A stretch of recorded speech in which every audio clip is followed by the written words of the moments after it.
as a kid, I was never, like, not allowed to go in my parents' room.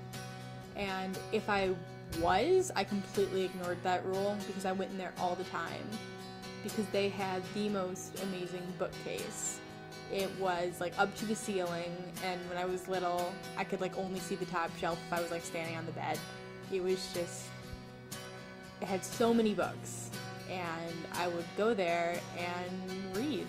I would just sit down in front of the bookcase and read as much as I could. I would read, it started out with just my books, but once I got bored with them or finished them, I started to try to read my parents' books.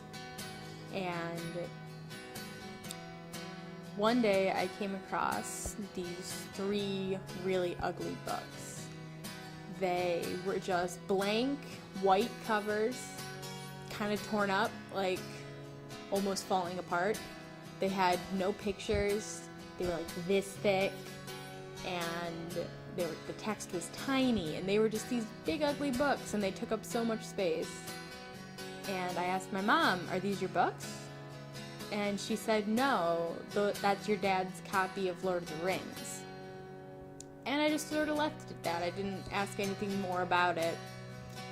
But then a couple days later, my dad came up to me and said, "Becca, you are now the size of a hobbit." And he proceeded to tell me what a hobbit was, and all about the world, the magical world of Middle-earth, and the epic story of Lord of the Rings, and I just fell in love. I wanted to read it today, but I was really young. I was too little for that, so instead, my dad read to me The Hobbit, and my dad is not the type of person you'd think would be reading Lord of the Rings. Like, he's a big guy, he's like 6'4", 200 pounds, hockey player, did sports in college. The way he would try to bond with my sister and my brother was through sports. But I never played sports, so I couldn't really have that connection there. So what we did was we read Lord of the Rings together.